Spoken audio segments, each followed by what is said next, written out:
Well, good morning, everybody around the world. Yeah, New Mexico included, United States, wherever you might be.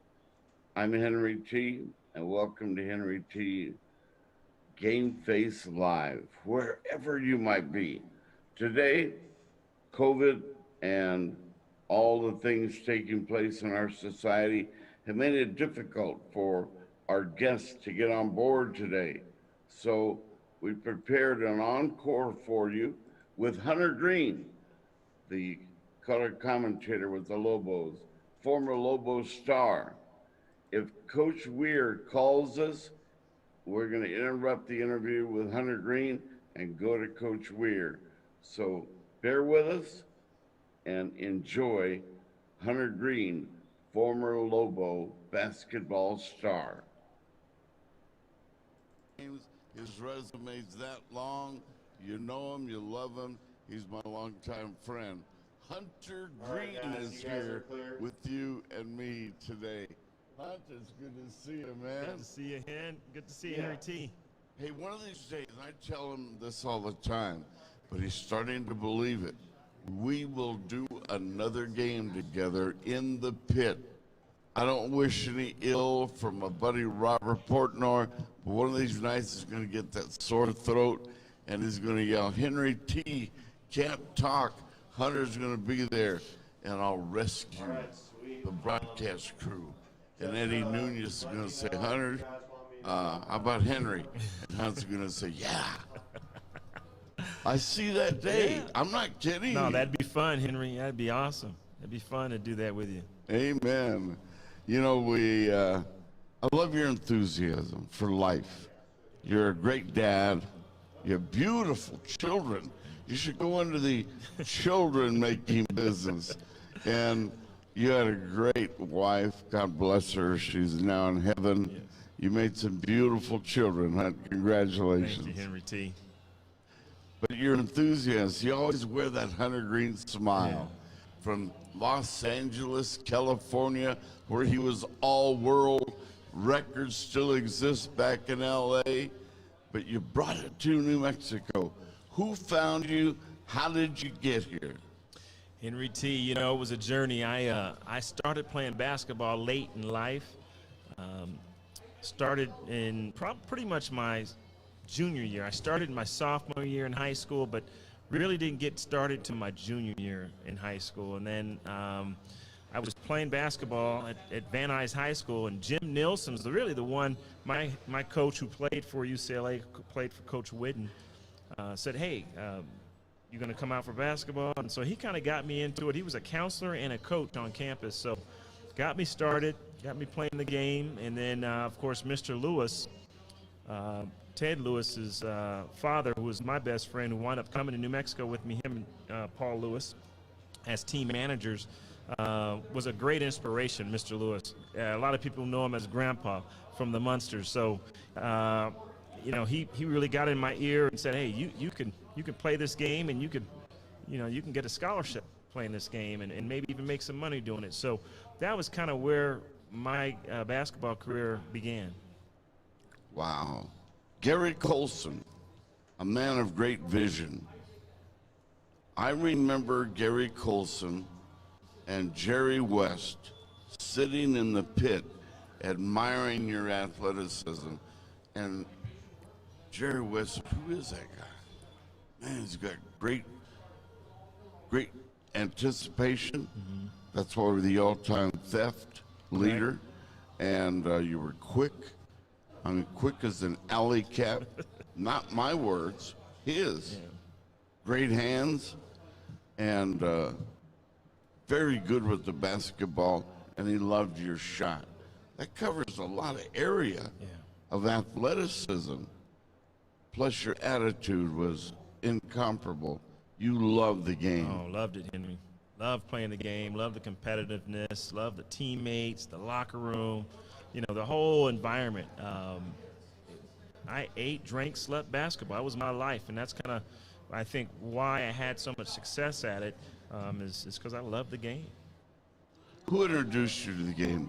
What was it about the game early on that you said, this is it? You know, I started playing a little bit of pickup in the park. You know, we all start on the sand lots, right, playing pickup ball in Sherman Oaks Park, and that's kind of where I started playing the game. And then, like I said, Coach Nielsen got me interested in playing organized basketball. And then, of course, I did play for Grandpa in a summer league game in which we were able to take down a very good New York City team that came to L.A., and they had Pearl Washington, and we were really no-name guys that were able to beat them. But I really got the Jones about basketball. It was in the park just playing, and I kept getting better. And that was the part that really got me excited about the game of basketball. 6'6", fluid, and could play defense. You don't normally go by a park if you're driving by some park in Albuquerque and see a guy out there in a defensive stance working on his D. You're the only one I can imagine in the park working on the defensive stance. No, Henry, I did never worked on the defensive stance. Until this day, Coach Shai would probably say he never stood in a defensive stance. You know, I think my God-gifted ability with the long arms, the length, and the ability to anticipate was why I was able to have some success on the defensive end. And Coach Shai would say it. I mean, if I would have bought in and played defense, I probably would have been in the NBA. But really?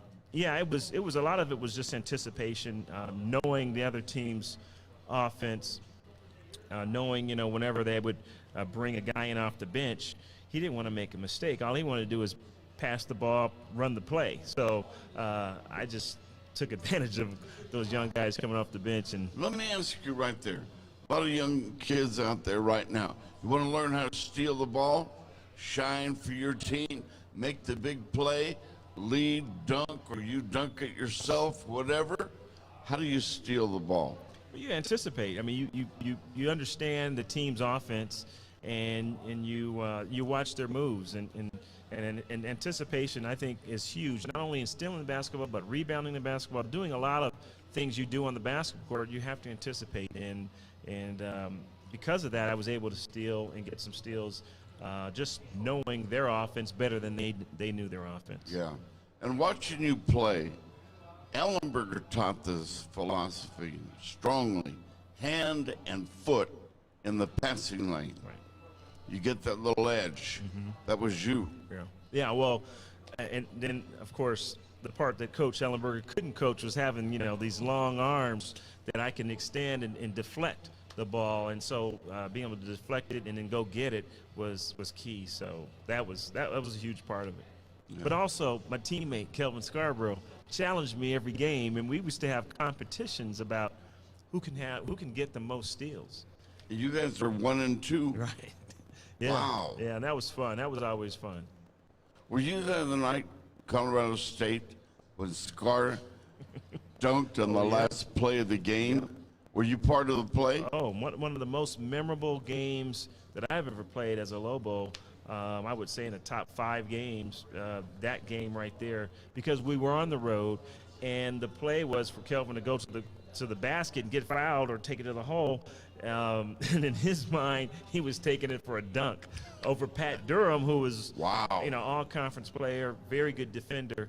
Kelvin, actually, it was a good thing that he did dunk it and take it aggressive like that, because Pat Durham was right there. He may have blocked it, but Kelvin, in his mind, he was going all the way, and he took it home, baby. And that was one of the greatest victories, I think, as a Lobo, especially because it was on the road. That was one where you're watching it on TV, and you leap from your chair. Wow. Yep. And you have that extra soda pop or finish the potato chips in celebration. But really, that was a thrilling play. Yeah. How did that play start? Did you steal the ball? No, that was out-of-bounds play. You know, it was a timeout called. And, of course, I think Mike Winters, as always, heady Mike Winters always was the guy who took the ball out of bounds, because he always made good decisions, you know. And so I think it was Mike Winters getting the ball inbounds to Kelvin, and he just took it. I think it was like 3/4 of the length of the floor and finished it at the rim with a dunk. Let me have your vote. I have mine, but it's close. Lobos' greatest point guard all time? You know, it's a bias for me because I played most of my career with Kelvin Scarborough, so I would say number one, Kelvin Scarborough. I would say probably not, you know, in that category of point guards like Kelvin and Greg Brown and guys like that, they're really lead guards because, I mean, you can give them the ball and they can score. They can create offense for their teammates. And then point guards like Phil Smith and Russell Saunders and Petey Gibson. I mean, you know, I didn't really get an opportunity to watch Petey Gibson play, but my understanding is Petey was one of the top point guards in the history of the program. Just a great individual. I've got an opportunity to meet him and visit with him. But that's a tough question because I'm biased. It is a tough question. Kelvin Scarborough, I mean, you figure if I've scored over 1,700 points, he delivered the ball to me at least on 1,500 of those. Wow. I mean, so Kelvin Scarborough, I think, really never got a lot of the credit because he could have scored 20, 22 points a game. Yeah. But because for the team, he would set other people up. So, you know, he had to take parts of his game away for the benefit of the team. And so, I mean, I think the world of Kelvin. I think he was, again, in my mind, probably the best point guard, lead guard, combo guard, whatever you want to call him, in Lobo history. Yeah. Now, you played for, people say, the laid-back Gary Colson. Mm-hmm. Man, I saw your practices. Yeah. He wasn't too laid back in practice. No. Coach, you know, I think it's just the impression that people got, especially during game time. But I think Coach's philosophy was that you're going to work hard in practice, and then I'm going to watch you play in the game. I'll guide you, but, I mean, I'm not going to – he didn't have to motivate us in a game. I mean, we were all pretty much, you know, we had that competitive spirit and we wanted to win. So he didn't have to coach us that much. I mean, he just had to guide us during the game. And, I mean, if you really got upset, it was mostly at officials. I mean, you never really saw him get outrageously upset at an individual player. But Coach was, you know, we had some good practices, a lot of team-building drills in practice that Coach had us run. And I just thought the ingenuity, his creativity, his poise for the game, you know, you could feel it. It just kind of spread onto the team. I mean, players played that way. We played with the fact that we can do anything. We can win every game we were in. Like I said, I think in certain timeouts, we would sit there and Coach would just take this pregnant pause and look at us with this grin and say, "You having fun?" You know, and it was just, and we're sitting there, you know, going, "Wait, Coach, we got, you know, 10 seconds left. We're down by 1." But no, he was that kind of coach. I enjoyed playing for him. He's a great individual, always learning, always teaching. And he brought the word camaraderie to Lobo basketball. Mm-hmm. What do I mean? Well, peer pressure drills, he always did those peer pressure drills. I mean, I remember getting kicked out of practice because I may have been riding Rob Leffel too hard as a teammate. So my takeaway from that was that, you know, you build them up, you don't tear them down. And that was his philosophy. I think if you look at most players that played under Coach Colson would agree that, you know, he was about being positive and building someone up. And then, of course, the peer pressure drills so that we could, you know, come together and be a team. And so not only on the court but off the court, we did a lot of things. You know, we'd go on trips, and we might go to like in Utah, we might go to the Mormon church there and just do certain things as a team. And I thought that built camaraderie amongst the players. You were a scorer, I mean, deep scorer. Ran the floor, ran like a deer. I mean, quick as an alley cat. All those things were Hunter Greene. Maybe, and I'll go out on a limb, possibly the most versatile Lobo in history, sitting right here, could do it all. Hunter Greene. How's that? Is that fair? Hey, man, it gets better every year we talk about it. Man, but I mean it. Yeah. Well, You were- I tried to do a little bit of everything. I didn't want to be known as a shooter. Didn't want to be known as a guy who couldn't do certain things. So I wanted to be a contributor, whether it was rebounding, defense, handling the ball, passing, getting the ball inside to my big men. So I tried to be, in fact, it's a funny story. I tried to get a triple-double in my career, and I was never able to achieve that. Wow. I came real close, maybe 2 or 3 times, but and so when you see a college player with a triple-double, that's huge. That in my eyes, that's huge because that's very difficult to do. Freshman year, Poly Pavilion, Lobos under Coach Gary Colson. Hunter Greene, a freshman. Thrill of a lifetime early in your career. Give me the play. Well, before we head to Los Angeles, we're in a tense practice, as you talked about earlier. Coach had some really tough practices, and Coach was riding me, and we were going at it, and but I think it helped me. It helped me, be prepared for the challenge at Poly Pavilion. So my number gets called. I was surprised. I hadn't played much. It was December. I was a freshman. I was 18 years old, and my number gets called. I get called in and able to run a couple of plays and get to the basket. In fact, had a backdoor play where I dunked the basketball, but they called traveling, which was a terrible call anyway. But, it was just one of those confidence builders for me. And then, of course, the second half, Coach calls me and says, look, you're going to start. Wow. And started as a freshman the second half at Poly Pavilion. Of course, growing up, playing pickup ball at Poly, just knowing the history at Poly Pavilion, and Your families in the stands. Families in the stands. My younger brother, my mom, they were there. Turns out later, my brother signed with UCLA and has a great career playing for UCLA Bruins. But it was a great experience as a freshman. And then after that, I thought, man, here it is. I'm going to play a lot of minutes. But Coach put me back on the bench, let me still become a student of the game and learn the game. But we had success. On that team, I think we had 6 seniors and 6 freshmen, and maybe a couple of juniors sprinkled in there. So it was a very experienced but young team on the other end. So our bench wasn't too deep. Kelvin Scarborough and Mike Winters as freshmen, I think, played the most minutes. Give me the lineup. Starting 5. Your senior year. My senior year, that's Rob Leffel. Wow. Charlie Thomas. Daryl McGee. Rob Robbins. Woo. Good. Yeah, it was a nice starting 5. It almost felt like every year, if we had just one guy that held over, right? If it was Johnny Brown or Winners. George Scott or Mike Winter, we were just that. That's how close we were to being really a great team. There's 3 great players. Right. Johnny Brown and George Scott. Yep, George Scott.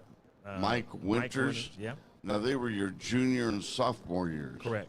Yeah, correct. Mike Winters and I came in the same time, but I redshirted a year, so I sat out after tearing my ankle my junior year. So, so I was, I just felt like we were right there. And, of course, the year after I left, the team goes on to the NCAAs, and I think that team under Gary Colson would have made the NCAAs, and that was something that Colson and his coaching staff built over probably an 8-year period, and it takes time. I thought Coach Colson was treated with such disrespect. Like your senior 25 wins? Right. Yeah, so we were ranked 18th in the country. We beat Arizona. We beat Wyoming, who was ranked 5th. Although we were 500 in conference, I think we finished 8-8, and it was a tough conference. I didn't think Colson deserved it, but I think that was a personal thing between him and the athletic director at that time. So it was unfortunate because a lot of guys that came in the program after me came because of Gary Colson and suffered the fact that they couldn't play under him. So it was unfortunate. Recently, I was so honored. In fact, Hunter called me and Coach called me. Coach came back to town to be honored at UNM on special night, and they invited me to have dinner with them here locally at a real fancy restaurant, and I was there and just listening to the camaraderie and the teammates that were so close way after they played, talking as friends, recalling memories, and there you guys were laughing until your rib cages hurt. But that really showed me what you guys were about. Well, love. Yeah. It was a love story. I mean, that's what sports is all about, man. I mean, I think right now what this country's going through, the fact that we don't have sports, the fact that we have some racial tension going on, some things that are, I just think, like music, sports brings all backgrounds. I don't care if you're rich or poor, black or white. I just think it brings a lot of people together. There's no,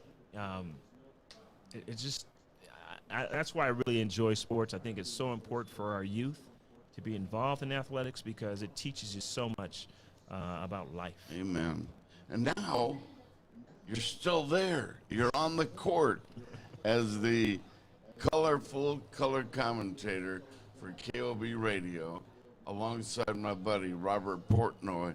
I think you do a fascinating job. You see the floor. You have a conceptual skill. There's the big picture, and you educate us on what's happening.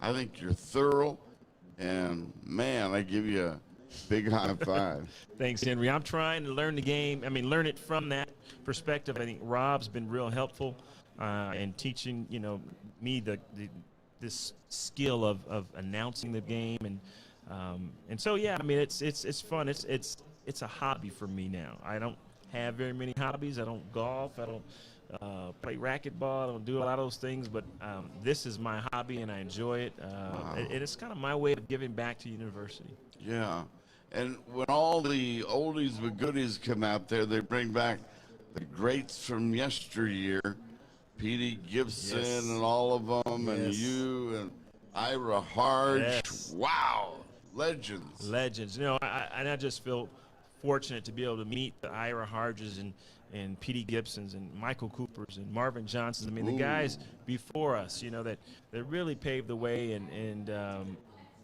created what we call Lobo basketball. I mean, it's we talked about this off the air, but the Pit, a magical place, and a lot of those guys created that magic. And the fans, of course, that's who makes it a special place. It's not the building, it's our fans that really create that magical atmosphere. And I listen closely, and it's an anticipation with all of us around when they introduce Hunter Greene. The place goes crazy. You get the loudest cheer. Right. And Petey and Ira. I just think we have a lot of shared memories and some great memories in the Pit, and I think that's just showing appreciation. I think the fans appreciate it, and that's why we hear the cheers. You get tickled by it. Yeah, you hear that roar. Yeah, but you want to get back out there and play. Yeah, exactly. Why not? Yeah. Another moment of recognition in that awesome building. It's over the years. It was all a blur when you're playing, and you don't really forge a lot of relationships with the fans. But I've been out of the game over 30 years, and so I've met a lot of the fans, and just the relationships that I've been able to form with people off the court. Now living as like I said, a father, raising my kids, and working in the community. It's hard to explain. It's a good feeling. I mean, they appreciate you, and you appreciate them, and relationships forge. And a lot of people say. In fact, it was last week. I was at a restaurant, and this guy kept asking me, like, "Why did you stay here?" Because of the people, man. I stayed here because of the people. I mean, quite honestly, it's the best kept secret in the country. I've traveled all over, the world, and I've been a lot of places, and New Mexico is a special place, and the people make it that way. Amen. And now, as a broadcaster, I mean, you're articulate, good voice, great voice. Hermit the Frog used to tell me I used to sound like Kermit the Frog. That's what man. No. And then you see it because you played it. Yeah. You can teach the game through these microphones. And you do. But not everybody can do that well. but you do it extremely well. Why? Well, I'm working at it. I mean, I think I have a good understanding of the game, and so I try to talk through what my experience has been, and then of course what I see, and that's really the key. I mean, because folks can't see it on television, they have to be able to see it through the radio, through my voice and me explaining what occurred, and so. It's not easy, and I'm trying to get better at that, and that's the key to it, is be able to articulate what I see and other folks can't see, and be able to draw that picture verbally. Yeah. You know, we have so many viewers out there. Jimmy, oh, look at that. Juan Martinez says, Josh Jenkins and Nina Greene, great athletes due to their guidance. Look at that. Can you read that? Oh, yeah, yeah. What a compliment. Yeah, no, about you. No, guidance, thanks. Yeah. taking care of children. You and Mama. That's beautiful. Freddie's out there said Henry T is getting all the Lobo grades. And I've been successful. Yeah. Had a long list. That's awesome, Henry. That's awesome. You do such a great job of bringing back a lot of the former players and just not only Lobo basketball, but youth sports throughout the state of New Mexico. I mean, what you've done is just, you're a Hall of Famer, man. That's it. That's why. Thank you, man. I still look at it and say, are you sure? Is that a typo? But I'm honored. Yeah. No, I mean, people don't know the great sacrifice you paid to make this stuff happen. To make it happen, it's like you're not making tons of money doing this. This is because you have a love for athletics and for the human spirit. God bless you for that. Butcher, is it Ari? Air? Says, Hunter, the Cat Greene. This is your friend Manny. Is it Arid?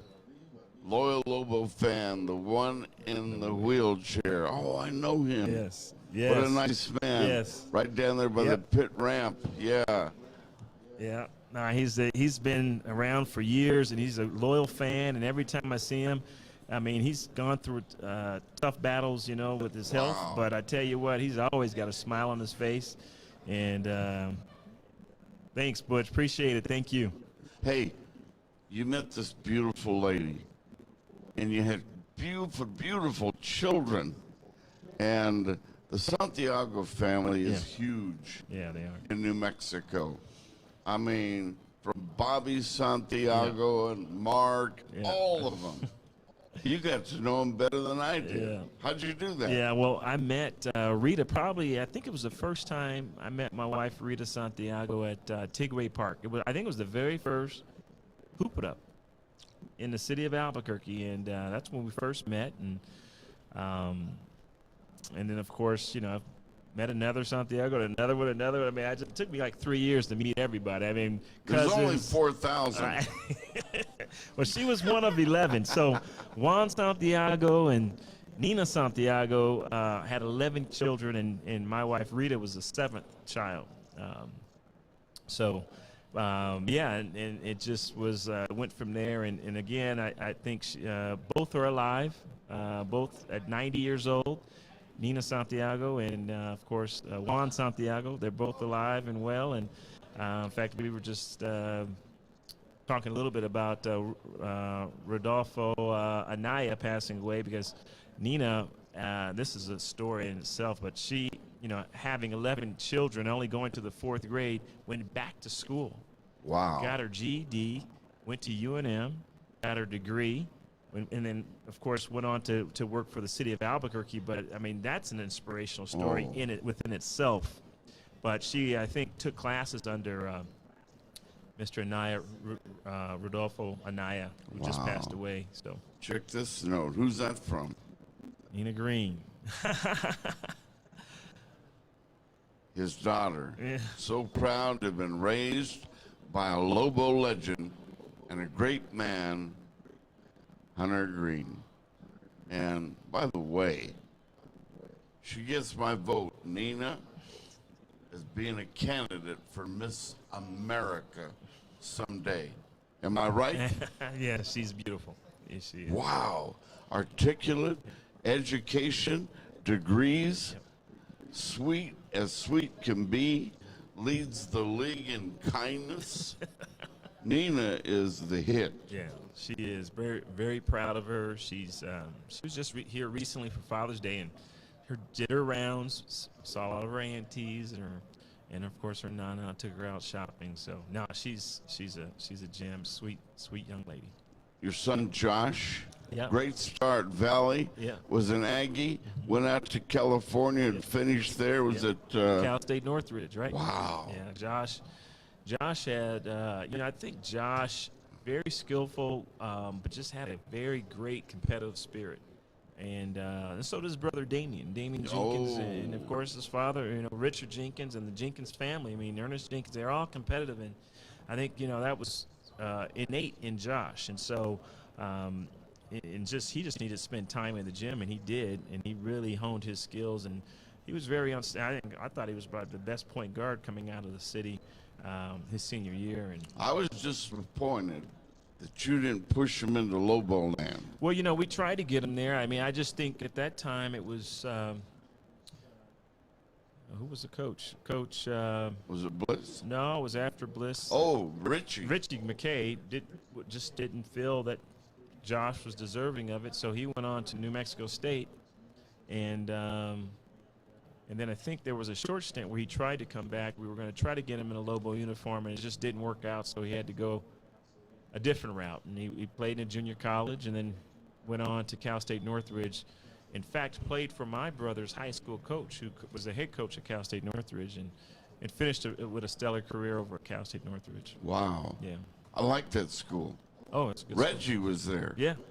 Yeah, when I was coming up, I mean, they recruited me. They were a Division II school at the time, and my game just kept getting better and better. So I just went up to Division I. But early on in my career, they started to recruit me, and I used to go and work out and play against some of their players. But no, Josh actually, I thought, made a huge impact at Cal State Northridge, and took him to the NCAAs a couple of years. And Did he play for Theus? No, he didn't. He was at New Mexico State, and Theus came there. Oh, that's right. He left, and then came to New Mexico, and then, of course, went to Cal State Northridge, and then Theus came following him to Cal State Northridge. So. Juan wants to know if you've ever considered, and that's a question I have for you. Great question, Juan. Ever considered coaching high school or hopefully being an assistant at UNM?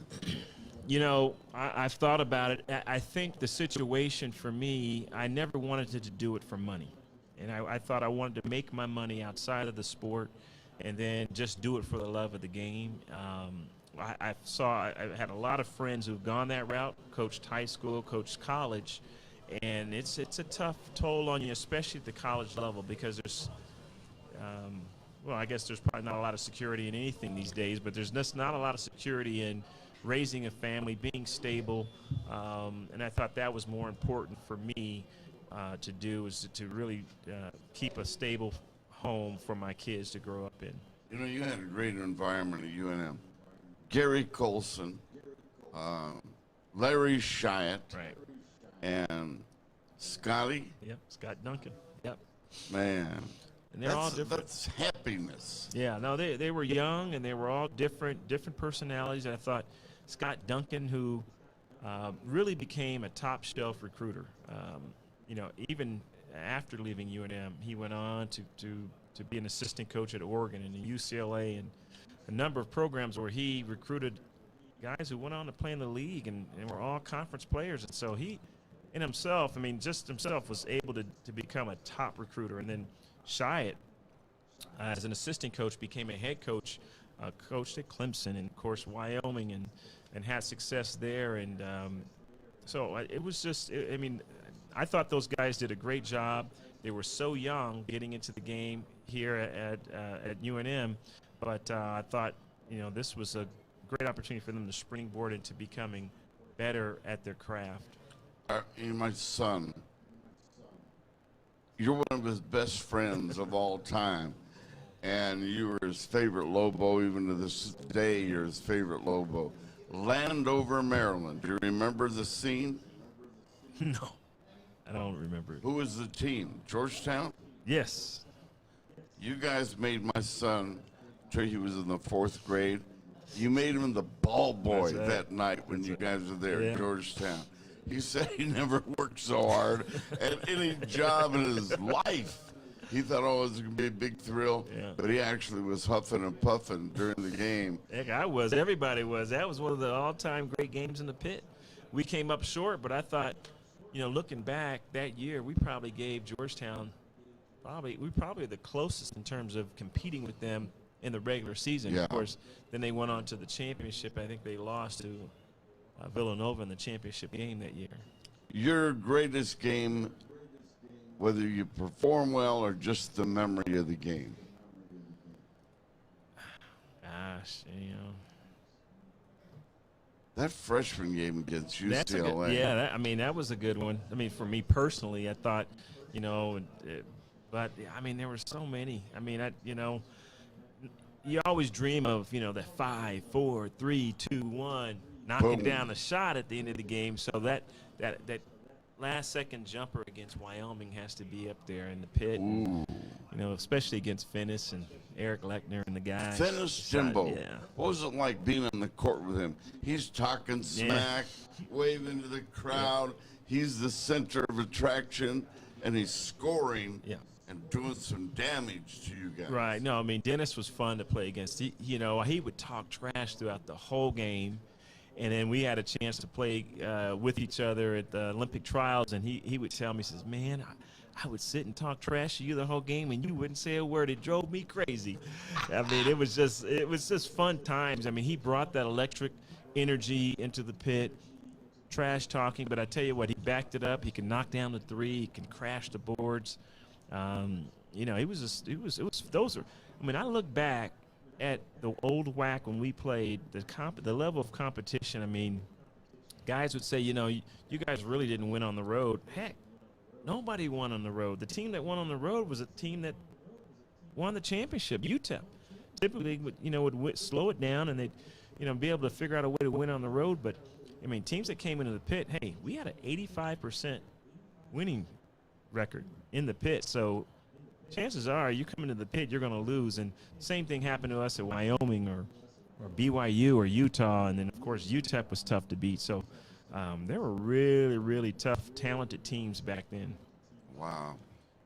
As we come to the end of our interview today, you've been blessed. Yes. But you've worked at it.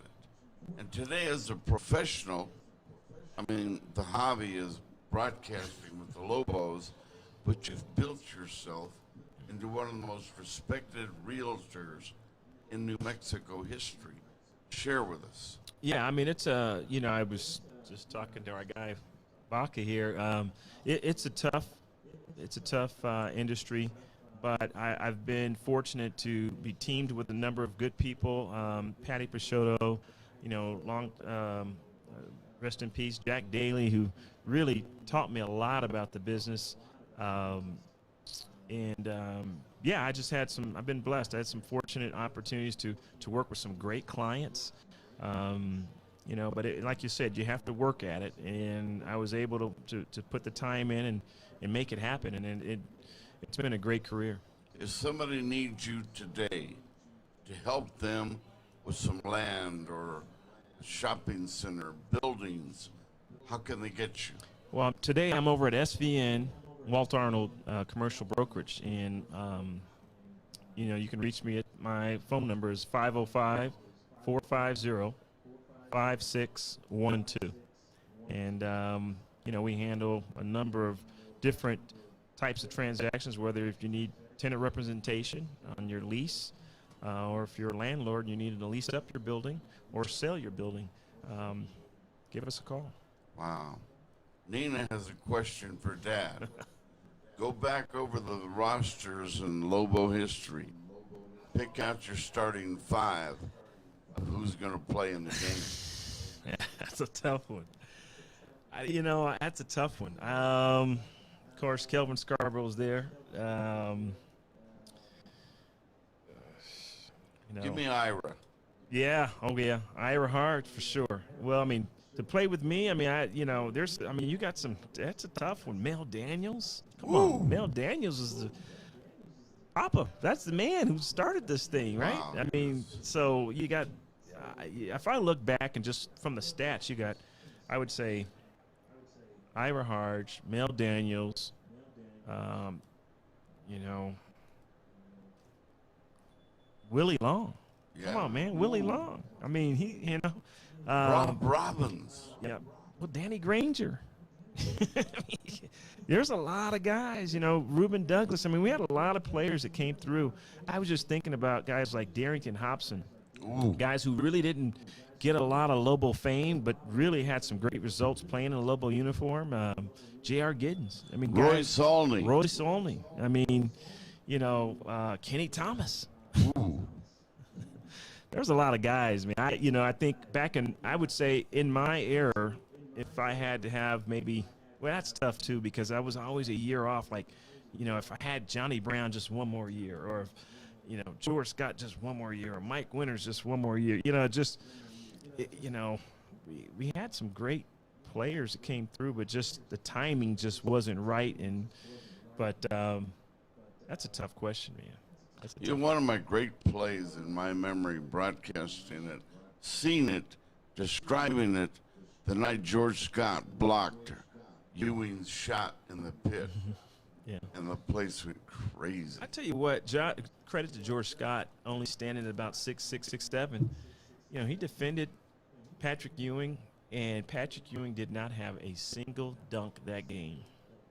Wow. Right? Yeah. Now that's a credit. That's tough defense. That might be the only game that he was dunkless. Yeah. I mean, that's huge, I think. That's a great question, Nina. Yeah. You put down on the spot. Isn't that a great question? It is. I mean, we had a lot of great Lobos, past Lobos, and then the guys that I played with, I played over a 5-year period. I mean, I played with Phil Smith. Come on now. There was nobody tougher than Phil Smith at the point guard from New York City. Really? I mean, you couldn't take the Coop and Marvin. Oh, yeah. I mean, there's Kenny Page. Oh, my goodness, Kenny Page. Yeah, I mean. Hey, stop right there. In my opinion, there have been some Lobo shooters, and they were great. Kenny Page by himself with the range and the left hand, and the nights he had against Danny Ainge. Yeah, no question. I mean, there's been some really, really good Lobo players in the past, and it's just tough to name them all. I mean, you can't. I mean, it just. But I think, you know, if you had a top 10 or 20, you know, there's you can name a few of them, and especially there's some that played with me during my time. Did you ever hear Stretch Howard? Yeah, exactly. There's another name. There you go. Yeah, I mean. And Willie Long, you brought his name up. Yeah. I got an opportunity to meet him a year ago. Yeah, he came in. They inducted him into the UNM Hall of Fame, and he was I actually broke his scoring record. Well, he only played like 2 or 3 years without the three-point line and all those things. But, I mean, just looking at his stats and having an opportunity to meet him was a privilege. Wow. There's so many other directions I can go, but, I mean, at the top of the list, and I think of you, great family man. Thanks, man. I mean, awesome Lobo, no doubt. Great father. Oh, man.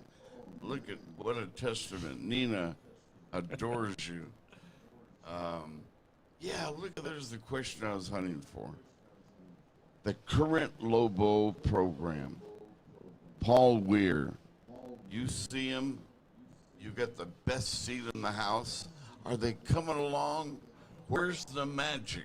Yeah. When's that magical touch from Paul Weir and the coaches going to explode in front of us? I think Coach Weir and his staff are still in transition. I think they're still trying to find themselves in terms of who they want to be.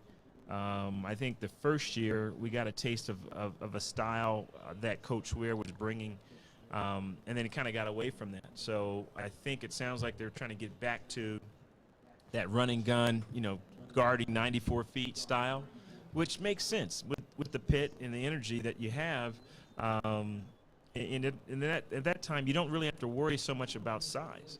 If you get, you know, 5 guys that are 6'6", 6'7", that can run up and down the court, and finish, you can have success. So I think, Paul Ware, I think the world of him. I think he's a student of the game.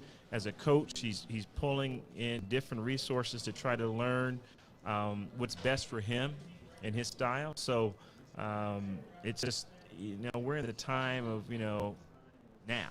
Nobody wants to wait 3 or 4 years to develop players, and it's unfortunate, but I think that's kind of, you've seen that around the whole country in programs where there's, guys are transferring every year, and so it makes it difficult for the coaching staff to really develop players and learn. So right now we've got Coach Weir, who's in transition in terms of the style of play and what he wants to bring.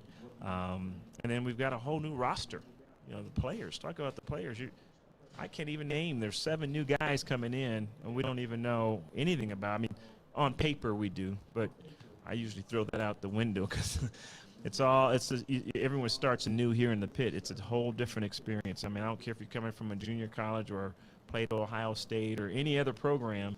Coming into the pit is a different experience, and you've got to prove yourself. So tell me about the pit. It's magic. It's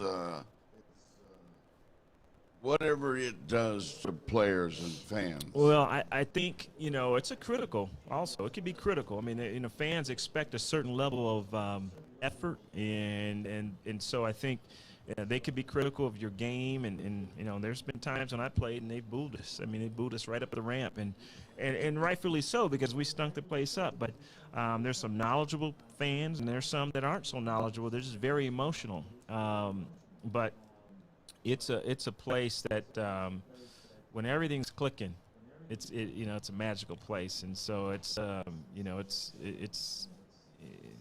love-hate, and only the fans can be that critical of you because you're theirs. You're a Lobo. They own you. That's you got to take it that way, because if you take it personal, then it eats you up. But if you take it like, they care about me, they love us, they want us to succeed, and so it's like I can only talk about my best friend like a dog because I love him. That's my best friend. That's how the fans are in the pit. They have that. They've got that right because they purchased that ticket and they've been there for 40 plus years in the pit. You played in the pit when 18,400. Yep, 18,400. That's with the fire marshal. And he was out banging on the door trying to get in. Sorry, no more room. But now there's only 14,000 in there. Yeah. What a difference. Yeah, it's unfortunate, that we've taken some seats out and we've created an environment that's just not what we used to have. And I don't know. I mean, I think so what? So now we got 14. Let's bring 14 in and let's show them what Lobo basketball is all about. That's the attitude I have. So. Yeah, well, they can be loud. Yeah. But 18 was, oh my goodness. Am I right? That humming loud. You know how it's so loud where it hums, Henry? It hurts your ears. Underneath those headsets, it buzzes. You have a headache for 2 days after a game. But we can't even get a regional tournament in here again. Yeah, well, structurally, the pit's, I think, functionally obsolete, and it should have been, dealt with back when we did the remodel. But, it's what we have today, and we're trying to, there's a lot going on. You got football and transition and basketball and the economics and who's our sponsor, who's our naming. I mean, there's a lot going on, and the business of the game is the frustrating part. I mean, that's the part that's taken over college athletics, and I just don't know where it's headed. I mean, if players start getting paid, and it's just a whole different animal. All right, let's end with this. The virus right now. Right. Dictating where everything is going. Any predictions? How do we handle it? What's your reaction? I think first and foremost, the health of the athletes and the coaches, I think that's got to be paramount. That's number one. These student athletes, their health is just so important. I mean, I've talked to friends, physicians that handle and deal with this COVID stuff, and it's no joke. I mean, there's guys who've gotten ill and are still recovering and still have side effects, you know. And so it's serious, and we have to take it serious. Yes, we want sports back. We want them back now, but at the same time, I think the health of all the student athletes is so important. We've got to take care of them first. My prediction would be is that we're going to try to have sports, and I think football's next, right? Our fall, it's our first, the next sport up, baseball, football, but I think it's going to. They're going to try it, and I don't think we're going to finish it. I just don't think. I think if enough people get infected, they're going to have to shut it down. Wow. So right now it is spiking all throughout the country. Nina wants to know, where does HG see himself in the next 5 years broadcasting? I say network. Yeah. You know, I've never, I did a little bit of TV. We did some of that when there was a opportunity for us to do the preseason games on television. And that was fun, and I like to do that as well. I don't know where it's headed, but I'm a Lobo fan. I have no aspirations for ESPN or CBS Sports. Just not. I mean, financially, I'm set. I don't need that. And I want to do it for the Lobos. I want to be a Lobo for life. Check out the fans who keep calling and watching. That's awesome. Is that beautiful? Yeah, that's awesome, man. And you know, really, that's why I say sincerely to all of you, in such a short time, you've built up the most popular sports show in New Mexico. I'm just sitting right here talking to Hunter Greene. You make it happen, Henry. But you got to stay humble. Got to keep working. Yeah. That's what he is. Humility works, boy. Signs autographs in the pit. Man, come on. Bring one, bring all, and signs them all. I love that about you, your humility. But thank you, and I mean sincerely. Thanks, Henry. That list of all those people, including Sherry Quintana of the famous Quintana family, Don Scott's there, Leonard Gonzalez, Ismail Radasi, Al Guadagnoli, coach. Yeah. You want to learn how to drive a car correctly? He's got a driving school. Oh, I got to send my daughter. I got a 15-year-old that needs to go. Coach Guadagnoli, call us. And Dick Johnson, the great tennis coach at La Cueva. He's got like 25 state championships. Wow. Really, it's 12. But hey, listen, it won.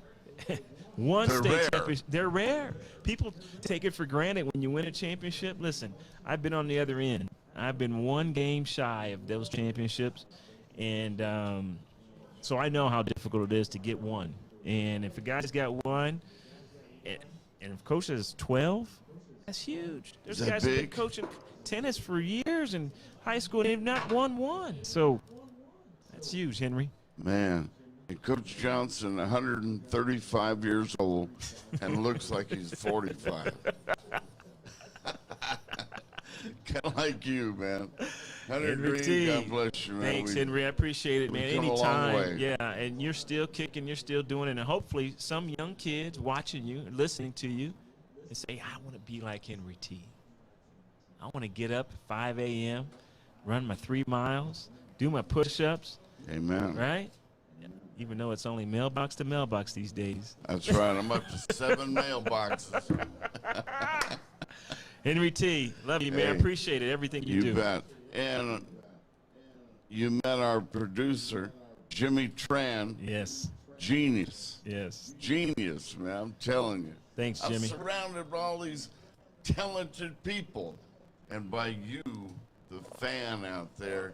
And we're all teammates. And this is one of my great favorite Lobos of all time. He's helped my son grow up, motivating my son to be a student athlete. My son was the Lobo ball boy at one time. Hunter worked with him. Mike Winters, and you love Scar too. Yeah. Scar came out to my son's 4th grade and spoke to the class at Gregos Elementary. Yeah, he's That's so the great. kind of guys you guys are. Yeah, you know, I tell you, and again, credit to Kelvin Scarborough, because when I was a Lobo, I was so tunnel vision into the game, but he was like, no, let's go over. He was the one who used to drag us as Lobo players to community centers and schools and get us involved with the youth. And I appreciate that. And to this day, he is still involved with the youth and in shaping them in a positive way. Check it out. My son's in the 4th grade. The teacher says, okay, Aaron, Bear, who's your guest today? He gets up there, says, my guest today is Kelvin Scarborough, Lobo basketball star. Unbelievable. Is that big? That's big, man. Aaron is a great kid, man. Man, you did a great job, Henry. Thank Tell you, you man. what, did a great job. And he got to play with you later on in the city league Yeah. or the Yeah, we used whatever to play league. pick up ball, and Aaron sit there in that corner. He picked up after me with that little baseline corner shot and knock it down. He could shoot it too. Amen. Yeah. You showed him out, Coach. God bless you. Thanks, and, Henry. I mean, really, what a joy for me to have you here today. And for all those thousands of fans saying all these great messages right to you. Thank you Thanks. to all of you. And I mean it sincerely. Thank you for making this New Mexico's #1 sports show right now, so fast and so early, and it's appreciated. And we got more coming. Man, I write down ideas at night. If you have some people you want me to interview, send them to me. All right? I'm going to beg Hunter to get his creative cap on. Henry, you got to try this. I've got a guest for you. He'll do it for Yep. me. But look at that. Peggy's watching. Remember, let's see here. The studio says he wants the same diet. All you have to do is go down to the paint store and get thinner. Wine right over his head. But it's going to take some running, little bodybuilding, great food. Get some great food. See, it's still over Alden's head, our producer down at the studio. Thank you. And again, Happy New Year to all of you. But we'll see you again on Wednesday when Coach Danny Gonzalez will be here. Coach Weir apologizes. He wanted to be here, but Coach Weir, man, I tell you what, he's trying to get a win for his Lobos on New Year's Eve. So we understand, Coach. Get that win, and what a blessing. See ya Wednesday at 11:30 a.m. Take place. Happy New Year. Real quick, our sponsors, thank you to all of them. And there you go, Amistad Drywall, Indigo Mortgage, the Canteen, Everguard Roofing, Rax Lumber Company. Oh, thank you. See you, Alden, back at the studio. See you, Jimmy Tran, and we'll see you all next Wednesday, 11:30 a.m. Take care. I am out of here.